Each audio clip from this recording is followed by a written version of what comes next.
두 번째는요, 우리가 이제 어떻게 할 수 없는, 저희 손을 쓸 수 없는 그런 한계 상황, 이런 상황이 있더라라는 겁니다.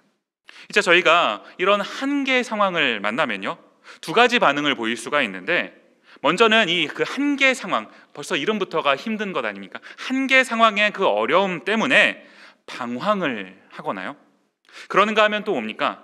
그 상황, 그 한계 상황을 통해서 초월자의 암호를 해독하게 되거나, 이제 이 두 번째가 굉장히 중요한 건데요, 이제 이 야스퍼스라고 하는 분은 철학자시다가 보니까 이제 이 초월자의 암호 뭐 이런 이제 표현을 사용하셨지만, 저희는 이 초월자의 암호라는 말을 신앙의 용어로 이해할 수 있는 것 아닌가요? 한계 상황을 만나면요, 내가 어떻게 할 수 없지만 그런 어려움을 만나게 되면 하나님을 찾게 되는 거고요, 하나님의 뜻을 알게 되는 거고요, 그래서 저희가 조금씩 더 성장해 가는 것 아닙니까? 이런 관점에서 본다면 이제 저희가 앞서 언급한 그 겨울이라는 시간, 또 이 한계 상황이라는 이런 경험들, 이런 일종의 어떤 고난의 시간을 겪는 것이 아무런 의미가 없는 것이 아니더라라는 겁니다. 저희가 지금 계속해서 살펴보고 있는 이 에베소서라고 하는 이 바울의 편지는요, 에베소라는 그 도시에 살고 있는 이제 이 그리스도인들에게 보낸 이제 그런 편지인 것 아니겠습니까? 에베소라고 하는 그 아데미 여신을 숭상하는 그런 화려한 도시 가운데서 그리스도인으로 살아간다라는 것. 게다가 이제 이 에베소 사는 사람들이 원래부터 유대인이었던 것도 아니고 이제 이 이방인이었던 사람들이 복음을 듣고 복음을 믿고 그리스도인이 된 것 아닙니까? 그 삶이 어떠했겠냐라는 거예요. 지난주 본문에서 저희가 약간의 힌트를 조금 살펴볼 수가 있는데요, 에베소서 3장 13절 말씀을 함께 보시면, 그러므로 너희에게 구하노니 너희를 위한 나의 여러 환난에 대하여 낙심치 말라, 이는 너희의 영광이니라. 낙심하지 말라라고 부탁하고 있는 이 바울의 말이요, 에베소 교인들이 왜 낙심합니까? 지금 자기네가 살고 있는, 처해 있는 이런 상황도 힘든데, 그런데 우리에게 복음을 전해준 지금 그 바울마저도 감옥에 갇혀 있다, 이런 소식을 전해 듣는 것 아닙니까? 일반적인 상황이 아니에요. 평범한 그런 상황이 아니지 않습니까? 한계 상황을 만난 겁니다. 이렇게 하다가 보니까 낙심이 찾아오는 거 당연한 것 아닌가요? 이제 오늘 본문은 바울의 이 간절한 기도가 담겨져 있는 이제 그런 부분인데요, 이제 이런 한계 상황을 만난 에베소 교인들에게 바울이 어떠한 기도를 하는 것인지, 이제 이 부분을 저희가 오늘 함께 살펴보면서요, 이제 이 내용을 오늘 살아가고 있는 저희에게도 동일하게 적용해 볼 수 있는 것 아니겠습니까? 한계 상황을 혹시 만나셨나요? 어떻게 해볼 수 없는 그런 어려움을, 문제를 만나셨습니까? 하나님께서 저희 인생 가운데 왜 그러한 일들을 허락하셨는지, 그 문제 가운데서 무엇을 깨닫기를 원하시는지, 저희가 오늘 말씀 가운데서 함께 이것을 살펴보았으면 좋겠습니다. 이제 저는 오늘 이 바울의 기도를 세 가지 부분으로 나누어서 살펴보려고 하는데요, 이제 먼저 첫 번째로 살펴보고 싶은 이 부분이 뭐냐 하니까 오늘 본문 16절 말씀입니다. 그 영광의 풍성을 따라 그의 성령으로 말미암아, 그 다음 보시면 너희 속사람을 능력으로 강건하게 하옵시며, 이제 여기 보시면 속사람이라는 표현이 등장을 하는데요, 이 속사람이라는 말이 어떤 말인 겁니까? 속사람이 있으면요, 반대로 겉사람도 있는 것 아니겠습니까? 이제 이 속사람, 겉사람, 이 두 가지가 어떻게 다른 건가요? 이제 이걸 두 가지로 생각을 해볼 수가 있겠더라는 겁니다. 먼저는 또 다른 이제 바울의 서신인데요, 고린도 후서 4장 16절에 보시면, 그러므로 우리가 낙심하지 아니하노니 겉사람은 후패하나 우리의 속은 날로 새롭도다. 지금 여기 보시면 이 겉사람과 속사람이 대조가 되어서 나오는 것 아닌가요? 겉사람은 후패하나, 겉사람은 후패하나, 이 겉사람은 말 그대로 이제 저희의 그 겉모습을 말하는 겁니다. 이제 시간이 흐르면 한 해 한 해 이제 점점 낡아지게 되는 이제 저희의 그런 겉모습이 있더라라는 것이죠. 이제 이런 겉사람과는 다르게 저희 안에 속사람이 또한 있다라는 것 아닌가요? 그런가 하면 바울이 한 군데서 더 이제 이 속사람이라는 표현을 사용하는데요.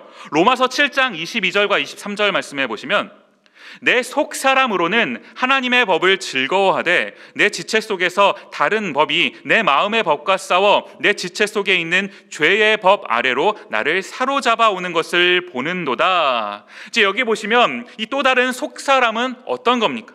하나님의 법을 즐거워하는 사람이에요. 하나님의 법을 따르고 싶은 그런 마음이 내 안에, 내 속사람이 그러하다라는 것 아닙니까? 그러나 이제 여기서는 그 다른 법이라고 이제 바울이 표현을 했지만, 이제 이 한 다른 법을 속사람과 대조되는 그 겉사람으로 저희가 생각을 해본다면요. 근데 겉사람은 어떠한 겁니까? 하나님의 법을 따르기보다 죄를 따르기를 더 즐거워하는, 더 좋아하는 그런 마음이요. 바울이 이제 이 속사람과 이 겉사람, 바울마저도 이 속사람과 겉사람의 이 갈등이 얼마나 심했는지를요, 이어지는 24절 말씀해 보시면 이렇게 기록을 합니다. 오호라, 나는 곤고한 사람이로다. 이 사망의 몸에서 누가 나를 건져내랴. 나는 곤고한 사람이로다. 이제 여기서 이 곤고한 사람이라고 할 때 이 사람이라는 말, 바울이 여러 차례 기록하고 있는 이 사람이라는 단어가 헬라어로 안스로포스라는 말인데요. 안스로포스, 벌써 이제 이름부터가 안스로포스, 안쓰러운 것 아닙니까? 제가 웃자고 한번 말씀을 드렸는데, 이게 사람이라는 것, 안쓰러운 존재. 이게 저희 모습 아닙니까? 속사람을 따르고 싶은데 자꾸 겉사람과의 갈등 속에서 무너져 버리는 거예요. 얼마나 안쓰러운 그런 존재인 건가요? 그러니까 이제 오늘 본문에서 바울이 너희의 속사람을 능력으로 강건하게 하옵시며 라는 이런 이제 기도를 할 수밖에 없는 것 아닙니까? 만약 저희가 저희 안에 있는 이 속사람이 강건하지 않다면 어떠한 일들이 생기는 건가요? 저희가 이제 이 속사람이 강건하지 않으면 두 가지 결과가 나타나게 되는데요. 그게 뭐냐 하니까 첫 번째는 겉사람만 신경 쓰게 된다라는 겁니다. 마태복음 6장 5절 말씀을 보시면 이런 기록이 있습니다. 또 너희가 기도할 때 외식하는 자와 같이 되지 말라. 저희는 사람에게 보이려고 회당과 큰 거리 어귀에 서서 기도하기를 좋아하느니라. 내가 진실로 너희에게 이르노니 저희는 자기 상을 이미 받았느니라. 여기 보시면 기도할 때 참 좋은 말 아닙니까? 저희가 기도하는 일은 참 좋은 일이고 정말 중요한 그런 일인데, 그런데 기도를 하는데 그 기도의 동기가요, 지금 5절 중간에 보시면 사람에게 보이려고, 이게 저희 기도의 목적이라면 맨 마지막에 자기 상을 이미 받았느니라. 무슨 말입니까? 하나님은요, 그런 기도에 응답 안 하신다라는 거예요. 사람들한테 보이려고, 사람들한테 인정받으려고 그런 기도했으면, 그렇게 사람들에게 인정받았으면 그렇게 됐다, 그걸로 끝이라는 거예요. 무서운 말씀한 것 아닙니까? 사무엘상 16장 7절 말씀 보시면요, 여호와께서 사무엘에게 이르시되 그 용모와 신장을 보지 말라. 내가 이미 그를 버렸노라. 나의 보는 것은 사람과 같지 아니하니 사람은 외모를 보거니와 나 여호와는 중심을 보느니라. 저희는요, 그 외모와 신장, 겉으로 보이는 무언가, 그게 조금 그럴싸해 보이면, 그게 조금 좋아 보이면 그게 좋은 거라고, 그게 바른 거라고 착각을 하고 사는 것 아닙니까? 그러나 하나님께서 무섭게 던지시는 한마디 말씀이요, 사람은 외모를 보거니와 나 여호와는 중심을 보느니라. 하나님은 저희의 중심, 저희의 속사람을 보시는데 저희는 이 속사람에는 관심이 없고 겉사람에게만 신경을 쓰고 있다면 문제가 있는 것 아니겠습니까? 그런가 하면 저희의 속사람이 강건하지 않을 때 나타나게 되는 또 하나의 결과가 뭐냐 하니까 마음이 상하는 거예요. 저희 속사람이 상하게 돼버리는 거예요. 출애굽기 6장 8절 말씀 보시면 이런 말씀이 있습니다. 내가 아브라함과 이삭과 야곱에게 주기로 맹세한 땅으로 너희를 인도하고 그 땅을 너희에게 주어 기업을 삼게 하리라. 나는 여호와로라 하셨다 하라. 지금 이 읽으신 본문이 출애굽기 6장인 것 아닙니까? 이제 하나님께서 이스라엘 백성들을 출애굽 시켜주시겠다라는 거예요. 이스라엘 백성들을 인도하셔서 약속의 땅을 주실 거라는 그런 놀라운 말씀을 지금 주고 계시는 것 아닌가요? 그런데 이런 하나님의 놀라운 말씀을 들은 이스라엘 백성들의 반응이 어떻습니까? 이어지는 9절 말씀 보시면요, 모세가 이와 같이 이스라엘 자손들에게 전하나, 그 다음 보시면 그들의 마음의 상함과 역사의 혹독함을 인하여 모세를 듣지 아니하였더라. 맨 마지막에 듣지 아니하였더라. 왜 안 듣습니까? 왜 안 듣습니까? 중간에 있는 그 한 가지 표현에 시선이 가는 것 아닌가요? 그들의 마음의 상함과 역사의 혹독함으로 인하여. 무슨 말입니까? 삶이 너무 힘든 거예요. 지금 내 삶이 너무 힘들어 버린 겁니다. 그래서 그 힘든 일들 때문에 내 마음이 상해 버린 것 아닌가요? 최근에 이제 제가 그 한국에 계시는 어머니께 이제 종종 전화를 드립니다. 보통은 이제 일 끝나고 집에 퇴근하고 가는 길에 이제 전화를 드리거나 아니면 밤에 이제 전화를 드리곤 하는데요. 최근에 제가 부모님께 이제 어머니께 전화를 드리면서 깜짝 놀란 한 가지 부분이 뭐였냐 하니까, 제가 이제 어머니랑 이렇게 일상적인 대화를 하고 있는데 그 대화 가운데서 저도 모르게요, 투정을 부리고 있더라고요. 제가 아무래도 이제 지난 시간 동안 그 맡겨주신 어떤 그 사역을 이제 잘 감당하고 싶은 그 마음이 제 안에 어떤 열망으로 있었는데, 이게 잘하고 싶은 그 마음이 이제 좀 커지다가 보니까 이게 부담감이 이제 제 마음 속에 이제 작용했던 것 아닙니까? 더 잘 준비해서 더 잘하고 싶은데 잘 안 되니까요. 이제 이렇게 좀 설교를 마치고 나면은 이제 그날 저녁에 꼭 전화를 하면은 저도 모르게 이제 이렇게 투정의 말들이 나오는 거예요. 근데 저희 어머니가 참 감사한 게 뭐냐 하니까, 이 하나밖에 없는 아들이 이제 하면 잘 받아주세요. 사실 제가 이제 저희 어머니를 아직도 엄마라고 부르거든요. 내일 모레면 제가 이제 40인데 생각보다 젊죠. 네, 제가 30대입니다. 네, 얼굴은 20대. 네. 어머니라고 이렇게 부르면 아들 하나밖에 없는데 어머니 막 너무 이렇게 좀 약간 멀게 느껴지는 것 같아서요. 그래서 이제 오히려 커서는 더 엄마 이렇게 부르곤 합니다. 제가 이제 엄마 이렇게 부르면 저희 어머니 항상 응 아들, 응 아들 이러면서 받아주시는 거거든요. 어떤 투정을 제가 벌써 목소리를 딱 눈치채세요. 힘들구나, 우리 아들 요즘 많이 힘들구나, 이렇게 받아주시는 그 모습, 그리고 그 엄마 앞에서 이렇게 제가 제 속 얘기를 막 다 하는 그런 장면을 가만히 보고 있는데, 문득 무슨 생각이 들었냐 하니까요, 이게 기도구나 라는 생각을 하게 되는 거예요. 이게 기도구나. 저는 어머니한테 이 얘기를 하고 있지만 저희가 이것을 하나님께 대하여 한다면 이게 기도인 것 아니겠습니까?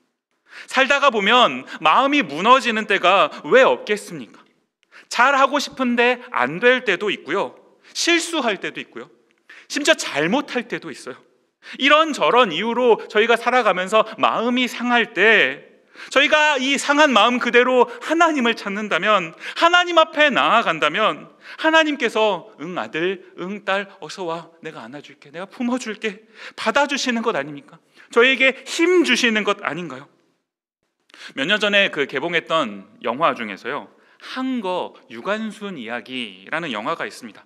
벌써 유관순 이야기 영화를 안 보셨어도 어떤 내용이 담겨져 있을지 다 짐작이 가시는 것 아닙니까? 그 영화 가운데 한 가지 대사가 문득 떠오르더라라는 거예요. 이런 대사입니다.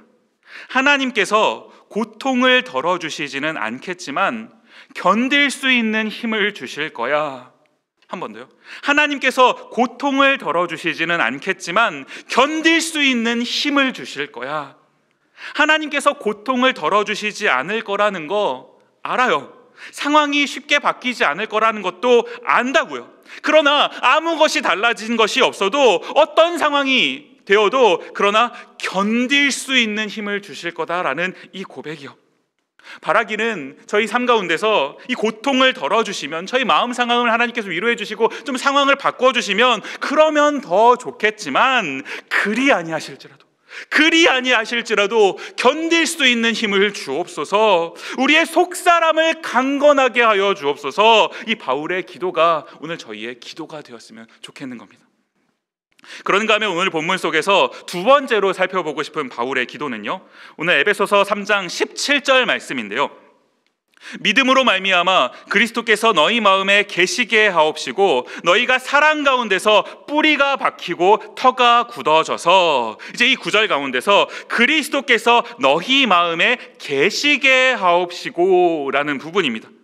흥미로운 부분이 뭐냐 하니까 지금 바울이 지금 이런 기도를 하고 있는 이 대상이요, 에베소 교회의 성도들인 것 아닌가요? 성도라는 이 말은 그리스도를 주로 고백하는 사람들을 뜻합니다. 이 에베소에 살고 있는 성도들은 이미 그리스도를 이 마음 가운데 받아들인 사람들인 것 아닙니까? 그런데 지금 이 바울의 기도가 뭡니까? 그리스도께서 너희 마음에 계시게 하옵시고, 이게 이제 뭘 말하는 건가요? 이제 여기서 이 바울이 사용하고 있는 이 계시다라는 이 말에 사용한 이 헬라어 단어를 보니까요, 카토이케오라는 이 헬라어 단어를 사용을 합니다. 이제 이 카토이케오라는 말은 파로이케오라는 다른 헬라어 말과 이제 구별되어 사용을 하는 그런 말인데요. 이게 무슨 말이냐 하니까 이 파로이케오라는 말은 이제 잠시 머무르는 거예요. 마치 저희가 휴가를 떠나면 이제 휴가지에서 어떤 숙소를 이제 정하게 되는 것 아니겠습니까? 거기서 이제 며칠 머물다가 이제 시간이 되면은 떠나오는 거예요. 잠시 머무르는 거. 이제 그때 사용하는 단어가 파로이케오라는 단어더라라는 겁니다. 이제 이 파로이케오랑은 다르게 이제 오늘 본문에서 사용한 이 카토이케오라는 말이 이제 무슨 말이냐 하니까 이것은 영원히 거주하는 것을 의미하는 거예요. 그렇다고 한다면 하나님께서, 그리스도께서 우리 마음에 계시게, 영원히 거주하시게 한다라는 이 말이 무슨 말인 겁니까? 이제 제가 오늘 이 말씀을 묵상을 하고 있는데요. 근데 오늘자 큐티 본문이에요. 저희가 지금 출애굽기 말씀을 계속해서 살펴보고 있는 것 아니겠습니까? 이제 오늘로 출애굽기 본문이 다 끝나게 되는데요. 출애굽기 40장 맨 마지막 부분에 보니까 출애굽기 40장 34절이에요. 그 후에 구름이 회막에 덮이고 여호와의 영광이 성막에 충만하매, 이제 이스라엘 백성들이 이 성막을 다 짓고 나니까 하나님의 영광이 그 성막 가운데 충만하게 임하신다라는 거. 이걸 다른 말로 하면 하나님의 임재인 것 아닙니까? 하나님이 그곳에 임해 주시는 거예요. 즉 하나님께서 그곳에 계셔 주시는 겁니다. 그런데 이 출애굽기 본문 말씀이 흥미로운 구절을 덧붙여 놓았더라고요. 하나님이 계신다, 하나님이 임재하신다라는 말이 무슨 말이냐 하니까 이어지는 출애굽기 40장 36절과 37절 말씀 보시면요, 구름이 성막 위에서 떠오를 때에는 이스라엘 자손이 그 모든 행하는 길에 앞으로 발행하였고, 구름이 떠오르지 않을 때에는 떠오르는 날까지 발행하지 아니하였으며. 무슨 말입니까? 구름이 떠오르면 그러면 이스라엘 백성들이 가고, 구름이 멈춰서면 이스라엘 백성들도 멈춰서고요. 무슨 말입니까? 이스라엘 백성들의 발걸음을 하나님께서 인도해 주신다라는 것 아닌가요? 이런 관점에서 본다면 지금 바울이 그리스도께서 너희 마음에 계시게 하옵시고 라고 기도한 이 기도의 의미가 뭡니까? 그리스도를 내 마음에 계시도록 나의 주님으로 받아들이는 거, 나의 구세주로 받아들이는 거, 이거는 저희가 신앙생활하는 사람들에게 있어서 첫 번째 단계, 가장 시작점인 것이고요. 이제 이미 그리스도를 우리의 구주로 받아들인 사람들이라면 주께서 내 마음에 영원히 거주하신다라는 게 뭡니까? 주님께서 내 마음 가운데 임재하셔서요, 내 삶을 인도하시도록, 내 안에 계시는 주님께서 가라 하면 가고 멈춰서라 하면 멈춰서는 거, 내 모든 것을 주님께 내어드린다는 것을 의미하는 이 기도가 여기에 포함되어 있는 것 아닙니까? 바울이 왜 이미 그리스도를 구주로 고백하는 성도들을 향하여 그리스도께서 너희 마음에 계시게 하옵시고 라고 기도했는지 제가 알 수 있는 것 아닌가요? 이 바울의 기도 또한 저희의 기도이기를 바라는 겁니다.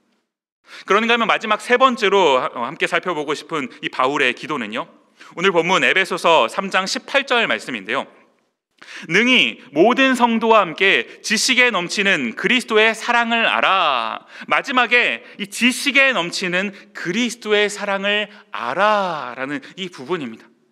여기 보시면 이제 먼저 맨 마지막에 이 알아, 이 안다라는 이 말이요, 알다라는 말, 이 부분을 묵상을 하는데 문득 그 구약의 한 구절 말씀이 제 머릿속에 스쳤습니다. 호세아서 4장 6절 말씀인데요, 이렇게 기록합니다. 내 백성이 지식이 없으므로 망하는도다. 너가 지식을 버렸으니 나도 너를 버려 내 제사장이 되지 못하게 할 것이요, 너가 내 하나님의 율법을 잊었으니 나도 내 자녀들을 잊어버리리라. 내 백성이 지식이 없으므로, 어떤 지식입니까? 맨 마지막에 보시면 너가 내 하나님의 율법을 잊었으니 하나님의 말씀을 잊었다라는 것 아닙니까? 하나님의 이 말씀을 잊어버리니까, 기억하지 않으니까요, 이스라엘 백성들이 어떻게 됐다는 겁니까? 망하는도다.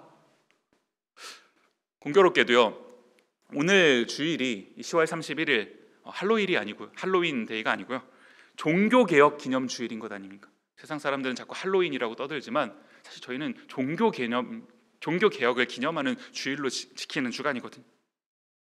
이 종교개혁이 왜 일어난 겁니까? 다 아시는 것 아닌가요? 하나님의 말씀을 읽을 수가 없다가 보니까 망하는도다. 중세교회가 어떻게 타락하게 됐는지 이 적나라하게 보여준 사건, 이것이 종교개혁이었던 것 아닙니까? 무서운 거는요, 그때는, 그 중세시대의 어두운 그 시절에는 성경을 읽고 싶어도 읽을 수가 없어서 못 읽었었던 것인데, 지금은 어떻습니까? 너무나 쉽게 구할 수 있는 게 성경 아닌가요? 몇 권씩, 벌써 집에 몇 권씩 다 가지고 계신 것 아닙니까? 심지어 저희가 앱으로 다 다운받을 수 있어서 핸드폰으로 아이패드로 언제나 가지고 다닐 수 있는 게 하나님의 말씀인 것 아닌가요? 핑계할 수 없는데, 그런데 오히려 이런 상황 속에서 저희가 이 하나님의 말씀을 얼마나 알고 있는지 스스로 한번 점검을 해봐야 되는 것 아닌가요? 나는 하루에 하나님의 말씀을 몇 장이나 읽고 있는가? 하나님의 말씀이잖아요. 손 뻗으면 닿을 거리에 하나님의 말씀이 있는데 핑계할 수 없는 것 아닌가요? 그런가 하면 저희가 이렇게 매주 주일마다 모여서 함께 예배를 드리는데, 이 주일날 선포된 하나님의 말씀을 얼마나 기억하고 계십니까? 설교 제목은 기억하고 계시나요? 월요일만 되면, 하루가 지나서 월요일만 되면 어저께 설교 제목 그게 먼데이, 그래서 월요일이 먼데이 아닙니까? 기억이 안 나는 거예요. 벌써 하루만 지났는데 그게 먼데이. A.W. 토저라는 목사님께서 이것이 예배이다라는 책에서 이런 말씀을 하셨는데요, 하나님을 월요일에 예배할 수 없다면 하나님을 주일에 예배한 것도 아니다. 월요일뿐만이겠습니까? 화요일, 수요일, 매일의 삶 속에서 저희가 하나님을 예배해야 하는 건데요, 예배하려고 한다면 하나님이 누구신지를 알아야 되는 것 아닙니까? 하나님이 무슨 말씀을 하셨는지 알아야 되는 것 아닌가요? 벌써 11월입니다. 이제 올 한 해가 2달밖에 남지 않았어요. 이제 연말이 가까이 오고 하니까 연말은 좀 이게 설렁설렁 보내고 쉬었다가 이제 내년 새해가 되면 그때부터 이제 하나님 말씀 다시 읽어야지 라고 생각하시지 마시고요, 오늘 당장 하나님의 말씀을 펴서 주님을 알아가는, 주님의 사랑이 무엇인지를 알아가는 그런 저희가 되었으면 좋겠는 겁니다. 그런가 하면 또 한 가지 살펴보고 싶은 부분 뭐냐 하니까 오늘 에베소 3장 18절 말씀을 다시 한번 보시면요, 능히 모든 성도와 함께 지식에 넘치는 그리스도의 사랑을 알아. 중간에 보시면 지식에 넘치는 이라는 이 표현이 있는 것 아닙니까? 이제 이 넘치는 이라는 이 말은 헬라어로 휘페르발로라는 말인데, 이 한계 넘어 혹은 초월하는 이제 이런 뜻을 가지는 말이거든요. 이 한계를 넘는, 한계를 초월하는 그리스도의 사랑이 어떠한 겁니까? 이어지는 구절에서 바울이 이제 이것을 설명하고 있는데요, 19절 말씀입니다. 그 넓이와 길이와 높이와 깊이가 어떠함을 깨달아 하나님의 모든 충만하신 것으로 너희에게 충만하게 하시기를 구하노라. 그 넓이, 그리스도의 사랑이 얼마나 넓으십니까? 유대인과 이방인을 다 포함하시는 그런 사랑이요. 감이 잘 안 오십니까? 나와 남을 다 포함하는 사랑이요. 아직도 감이 안 오시나요? 나와 내가 미워하는 그 사람까지도 품으시는 하나님의 사랑. 길이 어떠합니까? 적당한 사랑, 적당히 사랑하다가 그냥 사랑이 식으면 포기해버리는 그런 사랑이 아니라요, 끝까지 영원전부터 저희를 선택하셔서 영원까지 사랑하시는 그 하나님의 사랑 아닙니까? 높이와 깊이 어떠합니까? 이제 이 말씀은 빌립보서 말씀에서 잘 설명을 하고 있는데요, 빌립보 2장 6절에서 8절까지 말씀을 보시면 그는 근본 하나님의 본체시나 하나님과 동등됨을 취할 것으로 여기지 아니하시고 오히려 자기를 비워 종의 형체를 가져 사람들과 같이 되었고 사람의 모양으로 나타나셨음에 자기를 낮추시고 죽기까지 복종하셨으니 곧 십자가에 죽으심이라. 하나님의 본체이신 분, 하나님과 동등하신 그분이 자기를 낮추셔서요, 이 땅에 오셨을 뿐만 아니라 십자가에 죽기까지 하신 것, 얼마나 높으신 분이 얼마나 낮아지신 겁니까? 이 낮아짐을 통해서 이 낮아져 있는 이 비참한 저희를 얼마나 높은 데까지 올려주시는 건가요? 지금 보시면 이 그리스도의 이 한계를 초월하는 사랑, 그 넓이, 길이, 높이, 깊이, 이제 이런 사랑을 가만히 보면 그리스도의 이러한 한계를 초월하시는 사랑이 당연하다고 여겨지십니까? 그렇지 않거든요. 이렇게까지 하실 필요 없는 것 아닙니까? 조금 더 적나라하게 표현하면 낭비인 것 아닌가요? 하나님이 낭비하시는 것 아닙니까? 그런데요, 원래 사랑은 낭비인 것 아닌가요? 내 것을 다 주고도요, 사랑하니까 더 줄 게 없는지 찾고 있는 거, 이게 사랑 아닙니까? 내 시간을 다 할애하고서도 조금이라도 더 함께하고 싶어서 희생하는 거, 이게 사랑 아닌가요? 제가 신대원에 다닐 때 저희 총신대학교 신학대학원이 경기도 양지라는 곳에 있습니다. 에버랜드 옆에 산속에 있어요. 산속에 저희를 다 처박아 놓고 오직 기도와 말씀만, 인근 식당까지 걸어가려면 30분이 걸립니다. 아무것도 없는 그런 곳이에요.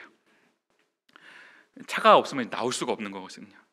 근데 그때 이제 제가 지금의 저희 아내, 지금은 제 아내지만 그때 당시만 해도 이제 교제하고 있는 이제 여자친구였던 것 아니겠습니까? 저희 아내가 이제 다니던 회사가 남대문에 있었거든요. 서울 남대문에. 이렇게 교제하고 있는 사이인데 얼마나 보고 싶습니까? 이제 한번 그 신대원에 들어가면 주말이 될 때까지 나올 수가 없으니까요. 가끔은 이제 너무 보고 싶은 마음에 참다가 이제 참다 견디지 못하면 학교 수업을 오후에 이제 마치면요, 서울까지 가는 버스가 있어요. 그러면 이제 그거를 잡아 타는 겁니다. 그렇게 하고 이제 남대문에 이제 버스, 지하철만 다 타고 도착을 하면은 저녁 시간이에요. 저녁 한 끼 겨우 이제 먹고 잠깐 1시간도 채 함께 있을 수가 없는 거예요. 잠깐 밥만 먹고 이제 그렇게 하고 또 잽싸게 또 빨리 양지로 돌아가야 이제 마지막 차 놓치지 않고 들어가는 거고, 또 그 다음 날 이제 또 새벽 예배도 있고 하니까요, 반드시 들어가야 되는 거거든요. 그 1시간도 채 안 되는 그 시간을 보겠다고 제가 그런 짓을 왜 합니까? 아니, 그런 짓이 아니라 그런 행동을 왜 합니까? 사랑하니까. 사랑은요, 효율을 따지는 게 아니지 않습니까? 사랑하는 상대를 위해서 낭비할 수 있는, 그러나 낭비지만 낭비라고 여겨지지 않는 거, 그게 사랑인 것 아닌가요? 하나님께서 저희를 위해서 왜 이런 말도 안 되는 낭비를 하신 겁니까? 지극히 높으신 분이 왜 여기에 오신 겁니까? 오신 것도 부족해서 왜 십자가에 달려 돌아가시나요? 겨우 나 같은 걸 위해서 왜 그런 낭비를 하셔야만 하는 겁니까? 사랑하시니까요. 이게 그 전부, 이외 전부인 것 아닌가요? 그렇다고 한다면 우리는 어떻습니까? 우리를 이처럼 사랑해 주시는 그 하나님을 위해서 저희는 어떤 낭비를 하고 계십니까? 여기서 말하고 있는 이 낭비는 상징적인 그런 단어인 거거든요. 효율을 따지지 않고 내 마음, 내 시간, 내 모든 것을 드리는 것, 드리고도 아깝지 않은 거, 하나님께 저희가 얼마나 낭비를 하고 있나요? 그런가 하면 하나님께서 사랑하라 명하신 그 이웃을 위해서 우리는 얼마나 내 것을 낭비하고 있습니까? 문득 그 학창 시절에 배웠던 그 시 한 편이 떠올랐어요. 안도연이라는 시인이 쓰신 너에게 묻는다라는 제목의 시인데요, 제목부터가 벌써 마치 제가 이걸 이렇게 묵상하고 있는데 하나님께서 저에게 해주시는 그런 말씀인 것 같아요. 너에게 묻는다. 우리에게 뭐라고 물으시는지 그 내용을 제가 한번 이렇게 좀 짧게 읊어드리면요, 짧은 한 대목이에요. 제가 읽어드리겠습니다. 너에게 묻는다. 연탄재 함부로 발로 차지 마라. 너는 누구에게 한 번이라도 뜨거운 사람이었느냐? 한 번만 더 읽어드릴게요. 너에게 묻는다. 연탄재 함부로 발로 차지 마라. 너는 누구에게 한 번이라도 뜨거운 사람이었느냐? 연탄재요. 아무짝에도 쓸모없는 것처럼 보여지는 그 연탄재도 누군가를 따뜻하게 해주기 위해서 내 온 몸을 불사른 것 아닙니까? 누군가를 위해서 이런 낭비를 해본 적이 있느냐라는 거예요. 너에게 묻는다. 우리 주님께서 저희에게 이렇게 물으신다면 저희 어떻게 대답할 수 있을까요? 말씀을 맺도록 하겠습니다. 오늘 이 바울이 에베소 교회 성도들을 향한 이 기도의 내용, 이 세 가지로 저희가 이것을 살펴보았는데요. 속 사람을 능력으로 강건하게 하옵시고, 그 다음에 그리스도께서 계시게 하옵시고, 그다음 마지막에 지식에 넘치는 그리스도의 사랑을 알게 해달라라는 거예요. 그런데 제가 이제 오늘 본문을 이렇게 묵상을 하면서 발견하게 된 한 가지가 뭐냐 하니까요, 이제 바울이 이러한 기도를 어떻게 하고 있는지라는 그런 부분이에요. 오늘 본문 에베소 3장 14절 15절 말씀해 보시면 이런 구절이 있습니다. 이러므로 내가 하늘과 땅에 있는 각 족속에게 이름을 주신 아버지 앞에 무릎을 꿇고 비노니, 이제 이 부분을 읽는데 그 중간에 있는 아버지 앞에라는 이 부분에서 제 시선이 멈추더라라는 거예요. 아버지 앞에요. 아버지 앞에. 아저씨가 아니잖아요. 아버지 앞에, 아빠 앞에요. 아빠 앞에 나가니까 에베소 3장 12절 말씀 보시면 우리가 그 안에서 그를 믿음으로 말미암아 담대함과 하나님께 당당히 나아감을 얻었느니라. 중간에 있는 두 가지 표현, 담대함과 또 당당히 나아감. 우리가 어떻게 이럴 수 있는 겁니까? 아버지 앞이니까요. 내 아버지 앞이니까요. 담대하게 나갈 수 있는 것 아닙니까? 당당하게 나갈 수 있는 것 아닌가요? 그러는가 하면 또 한 가지, 오늘 본문 에베소 3장 20절 말씀해 보시면 우리 가운데서 역사하시는 능력대로 우리의 온갖 구하는 것이나 생각하는 것에 더 넘치도록 능히 하실 이에게. 아버지 앞에 나아가는 유익이 뭡니까? 담대하게 또 당당하게 나갈 수 있을 뿐만 아니라 20절 중간에 보시면 더 넘치도록이라는 거예요. 내가 생각하는 것보다 더 넘치도록 해주시는 것이 아버지의 은혜인 것 아닙니까? 이런 저희 하나님의 은혜를 저희가 기대하며 살아가고 있는 건가요?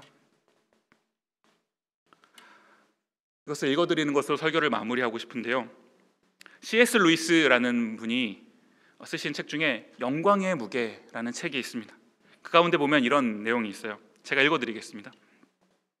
복음서가 당당하게 약속하는 보상, 그 엄청난 보상들을 생각하면 우리 주님은 우리의 갈망이 너무 강하기는커녕 오히려 너무 약하다고 말씀하실 듯합니다. 우리는 무한한 기쁨을 준다고 해도 술과 섹스와 야망에만 집착하는 냉담한 피조물들입니다. 마치 바닷가에서 휴일을 보내자고 말해도 그게 무슨 뜻인지 상상하지 못해서 그저 빈민가 한 구석에서 진흙 파이나 만들며 놀고 싶어하는 철없는 아이와 같습니다. 우리는 너무 쉽게 만족합니다. 하나님의 크심을 저희가 얼마나 기대하고 살아가고 있습니까? 너무 쉽게 만족해버리고, 또 하나님의 크심을 신뢰하지 못해서 너무 쉽게 절망해버리고요. 이게 저희 모습인 것 아닌가요? 오늘 이제 이 찬양으로 설교를 마무리하고 싶은데요, 이제 오늘 본문 말씀을 배경으로 만든 찬양입니다.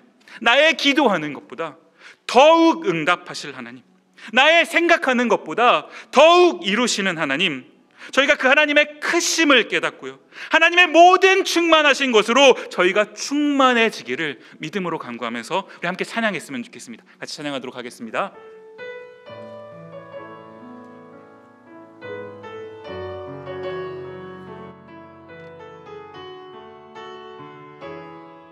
함께 찬양합니다. 나의 기도하는 것보다, 나의 기도하는 것보다 더욱 응답하실 하나님, 더욱 응답하실 하나. 나의 생각하는 것보다, 나의 생각하는 것 더욱 이루시는 하나님, 더욱 이루시는 하나. 우리 가운데 역사하신, 우리 가운데 역사하신 능력대로 우리들의 능력대로 의리 간구함을 넘치도록 간구함을 능히 하실 주님께 능히 하실 주님께 모든 영광과 존귀 찬양과 경배를 돌릴지어다. 모든 영광과 존귀 찬양과 경배를 돌릴지. 우리 처음부터 한 번 더 고백합니다. 나의 기도하는 것보다, 나의 기도하는 우리 하나님이요 더욱 응답하실 하나님, 더욱 응답하실 나의 생각하는 것보다, 나의 더 넘치도록 더욱 이루시는 하나님, 더욱 이루시는 우리 가운데 역사하신 우리 가운데 능력대로 우리들의 능력대로 의리 간구함을 넘치도록 능히 하실 주님께 능히 하실 주 모든 영광과 존귀 찬양과 경배를 돌릴지어다. 모든 영광과 존귀 경배를 돌릴지어다.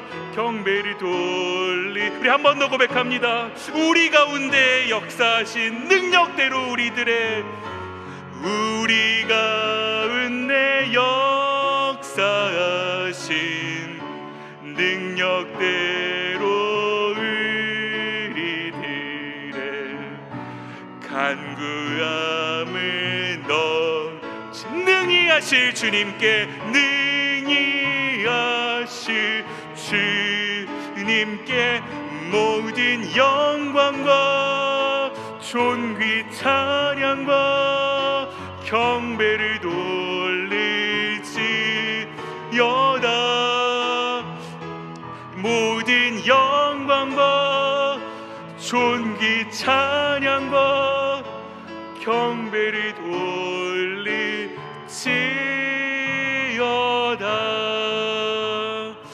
우리 반주를 들으시면서 잠시 눈을 감고 같이 기도하도록 하겠습니다. 오늘 말씀 기억하시면서요, 바울이 에베소 교회 성도들에게 기도했던 그 기도의 내용들을 저희가 오늘 같이 살펴보았습니다. 너희 속사람을 강건하게 하옵시며 그리스도께서 너희 마음 가운데 계시게 하옵시며 너희가 넘치도록 풍성한 그 하나님의 사랑을 알고. 아버지 하나님, 이 기도가 하나님 저희를 위한 기도가 나의 기도가 되기를 원합니다. 하나님, 나의 속사람을 강건하게 하여 주옵소서. 하나님, 내 인생 가운데 찾아오셔서 하나님 영원히 거주하여 주시며 하나님 나의 인생을 인도하여 주시옵소서. 아버지 하나님, 하나님께서 얼마나 크신 분이신지를 하나님 제가 알게 하여 주시옵소서. 하나님, 그 하나님의 사랑을 아는 만큼 그 하나님의 사랑을 사랑할 수 있는, 사랑을 전할 수 있는 그런 삶 살아가게 하여 주시옵소서. 하나님께 이 기도의 제목을 가지고 잠시 한번 같이 기도하며 나아가는 시간 갖도록 하겠습니다. 함께 기도하겠습니다. 고마우신 아버지 하나님, 오늘도 함께 모여서 주님을 예배할 수 있게 하시니 감사합니다. 아버지 하나님, 더 넘치도록 저에게 채워주실 그 하나님께 아버지 하나님 저희가 간절히 간구합니다. 아버지 하나님, 저희 속사람을 강건하게 하여 주시옵소서. 아버지 하나님, 흔들리지 아니하고 아버지 하나님 하나님의 말씀을 쫓아 살아갈 수 있도록 아버지 하나님 저희 마음 가운데 영원히 거주하여 주시옵소서. 아버지 하나님, 저희가 하나님 그 넘치도록 풍성한 하나님의 그 사랑을 알기를 원하나이다. 아버지 하나님, 하나님의 말씀을 더욱 가까이 하게 하시옵고 아버지 하나님, 하나님의 사랑이 하나님의 어떠하신 분이신지를 저희가 깨달아 알고 아버지 하나님, 하나님을 사랑할 뿐만 아니라 아버지 하나님, 저희가 하나님께 받은 그 놀라운 사랑을 아버지 하나님 실제로 사랑하며 살아갈 수 있는 그런 저희가 될 수 있게 하여 주시옵소서. 저희가 기도하는 것보다 더욱 넘치도록 채워주실 주님을 기대합니다. 저희 삶 가운데 찾아와 주셔서 더욱 넘치도록 아버지 하나님 은혜를 허락하여 주시옵소서. 고마우신 아버지 하나님, 감사합니다. 아버지 하나님, 오늘 에베소 교회 성도들을 향한 이 바울의 기도의 내용을 같이 살펴보았습니다. 아버지 하나님, 아버지 앞에 기도할 수 있었던 이 바울의 기도, 바울의 아버지이실 뿐만 아니라 저희의 아버지이시기도 합니다. 아버지 하나님, 아버지가 계시오니 그 아버지 앞에 나아가 무릎을 꿇고 빌 수 있는 그런 저희가 되게 하여 주시옵소서. 하나님, 저희의 기도의 제목들을 아버지 기억하여 주시옵소서. 저희 속사람을 강건하게 하옵소서. 저희 마음 가운데 항상 계셔 주시옵소서. 저희가 하나님이 어떠하신 분이신지를 알 수 있게 하여 주시옵소서. 아버지 하나님, 저희가 기도하는 그것보다 더 넘치도록 채워주실 주님, 아버지 하나님, 그 주님을 저희가 믿고 신뢰함으로 살아갑니다. 저희 인생 가운데 찾아와 주셔서 더욱 넘치도록 저희 모두를 하나님 채워 주시옵소서. 은혜를 허락해 주시기 원합니다. 감사드리옵고 예수님 이름으로 기도드립니다. 아멘. 다 같이 자리에서 일어나셔서 주기도문 찬양하겠습니다.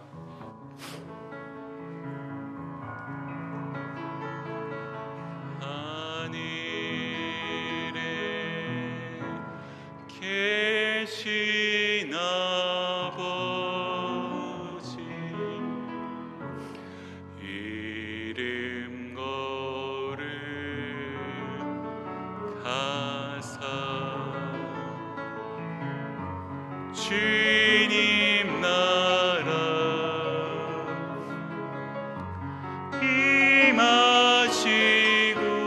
임하시고 뜻이 이루어지라.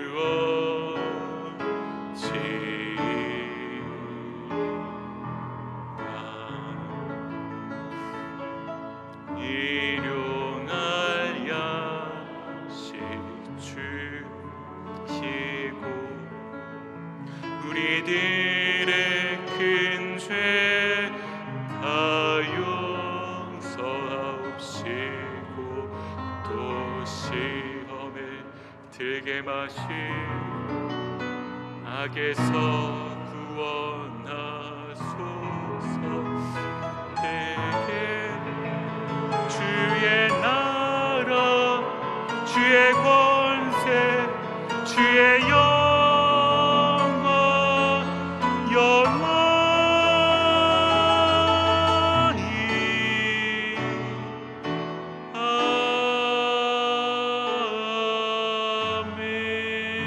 아멘.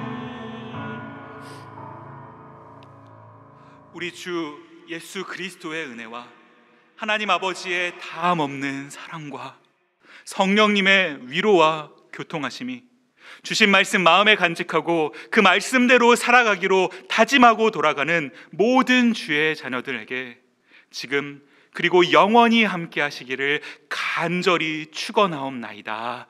아멘.